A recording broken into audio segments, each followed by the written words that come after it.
nada, meus caros, como um belo do modismo para poder mexer na estrutura social de um país, cara, de uma cultura nacional, né, por assim dizer. A gente está vivendo, já tem alguns bons anos aí, a cultura do K-pop, tá? Que é basicamente a influência de cultura coreana, tá? A música coreana de modo geral. E com isso o pessoal começa a gostar também de cultura japonesa, que já é uma coisa que já tem mais de uma década e meia aqui no Brasil, né? Vocês têm, por exemplo, o advento do Naruto e desenhos japoneses de modo geral. O Brasil abraçou essa questão toda de conhecer, de gostar da cultura oriental de modo geral, né? Eu sabia que depois de algum tempo isso ia começar a gerar algumas aberrações, tá?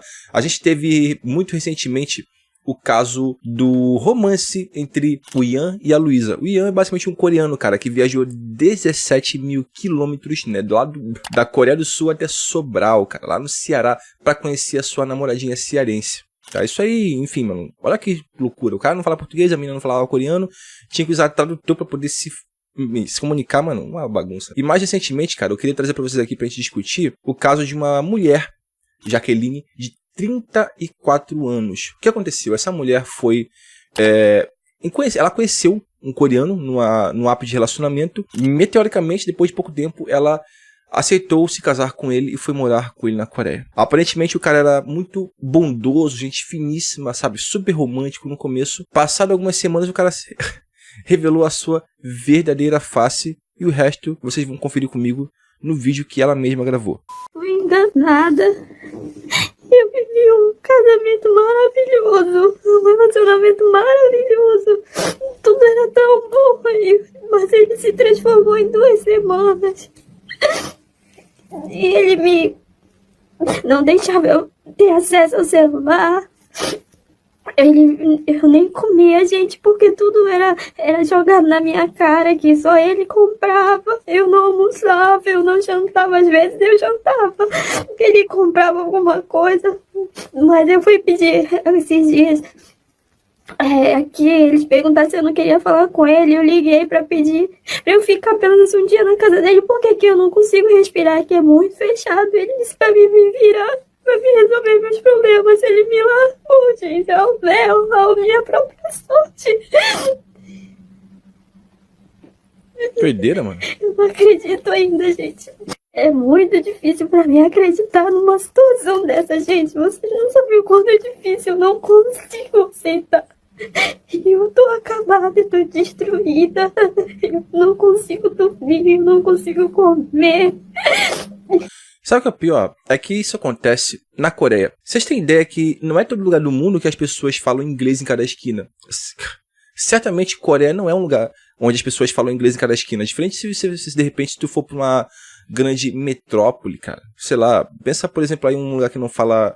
Sei lá, França. França é um lugar extremamente turístico, sabe? Já é global, já há muitos anos, sabe? Desde muitos e muitas décadas que a França é um lugar turístico, Torre Eiffel e tudo mais. Um lugar desse você consegue auxílio mais facilmente. Hoje em dia a gente tem. Pô, tu pega um telefone celular, tu joga aí um tradutor, tu consegue, de repente, conversar com uma coreana lá, pedir ajuda através do tradutor. Mas é um puta do inconveniente, cara. Você tem que ligar o telefone celular, fazer tradução automática e, de repente, erro de pronúncia, erro de escrita. Cara, é loucura, mano. Nada, gente, nada. Eu tô aqui, ninguém fala a minha língua. As meninas são muito legais. Tem uma moça aqui que entrou hoje muito legal, mas ninguém fala a minha língua. Ela tá num abrigo pra mulheres, tá? Eu li na matéria que ela gravou esse vídeo num abrigo pra mulheres depois que ela pediu ajuda. Eu tô sozinha. Eu tô desesperada. Realmente eu tô desesperada, gente. Eu não sei nem se eu consigo chegar no Brasil. Tá sendo muito difícil tudo isso. Eu nunca pensei, gente. Eu nunca pensei nisso, gente. Eu nunca pensei em estar passando por isso. Esse é o problema. Como nunca pensou? Minha família pede pra ficar calma, mas é difícil. É muito difícil. Eu vou ficar em breve sem o celular, porque eles tomam o celular, eles não deixam, porque é segurança para outras mulheres também, que tinham 2 comigo no mesmo quarto. Agora só tem uma, que foi cruelmente o marido. Mas em breve eu vou ficar sozinha. E isso me deixa desesperada. Gente, eu não quero ficar sozinha. Eu não quero ficar sozinha aqui.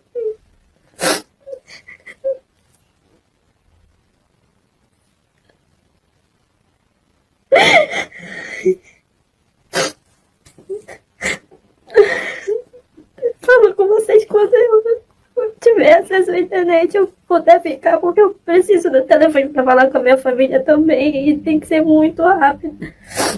Mas eu dou notícia para vocês. Deus vai me ajudar.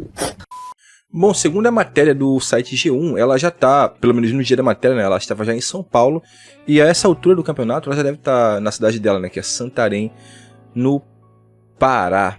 Bom, rapaziada, daqui, obviamente, a gente não é nem um pouco a favor de violência doméstica ou violência de qualquer tipo, tá? Contra qualquer tipo de pessoa. A gente precisa trocar uma ideia sobre isso, é um assunto um pouco meio complicado, tá?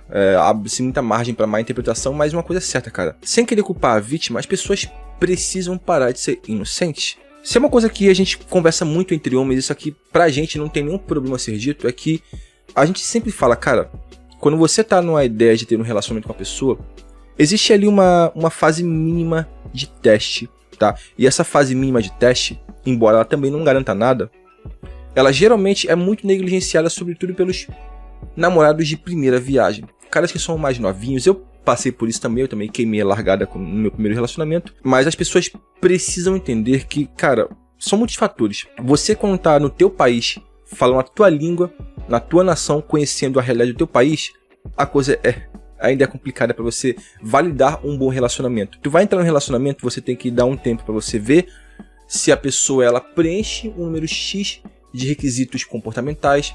Você leva um tempo para você ver de fato as bandeiras vermelhas da pessoa. Como assim bandeiras vermelhas? Os sinais que ela dá de repente que possam denotar um comportamento tóxico.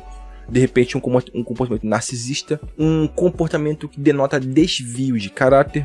E esse tipo de coisa não vem com 1 mês, 2 meses, 3 meses. Esse tipo de coisa vem com pelo menos 1 ano, sabe? 1 ano e meio de convivência.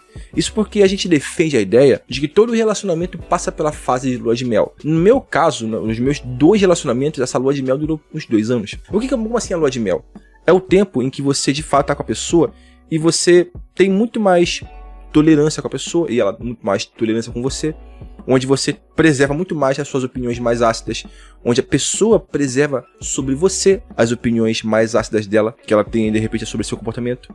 Depois desse certo período aí de 2 anos, talvez 2 anos e meio, a pessoa ela já está completamente adaptada a você, ela já não sente mais nenhuma necessidade de repente preservar, sabe, a sua interpretação sobre o relacionamento de vocês. E isso eu falo, um relacionamento saudável. Agora, quando você para idealizar a ideia de você namorar uma pessoa de outra nacionalidade, uma pessoa que tem um idioma o qual você não fala, uma coisa que eu fiquei curioso, mas não diz na matéria e nem achei lugar nenhum, é como é que eles faziam para se comunicar, né? Ele é coreano, ela é brasileira. Se ela tava lá e passando perrengue para se comunicar, ela não falava coreano. E certamente o cara também não falava português. De repente o cara, sei lá, falar português? Creio muito pouco, tá? Creio muito pouco. Vocês têm ideia, você não conhece a cultura local muito bem, porque é muito fácil as pessoas se encantarem com esse negócio. Dorama. Agora dorama tá super na moda. Dorama, ou dorama coreano, K-pop. E as pessoas pegam esse recorte e de repente tentam presumir um pouco da cultura local. Mas, enfim, cara, eu não quero parecer um cara insensível, mas vamos pensar um pouco, né? 34 anos, uma pessoa com 34 anos já devia ter um mínimo de experiência pra saber que não é assim que se faz um relacionamento. Ai meu Deus, me apaixonei por um cara do Oriente, tá ligado? Um cara de um país oriental, mano. Vou casar com ele e morar com ele lá, sem nenhum contato com cultura brasileira, sem nenhum contato com língua portuguesa. O que acontecer vem a ser a sorte, cara. É muita margem pra dar erro. É muita margem pra dar merda, cara. Faz esse tipo de coisa.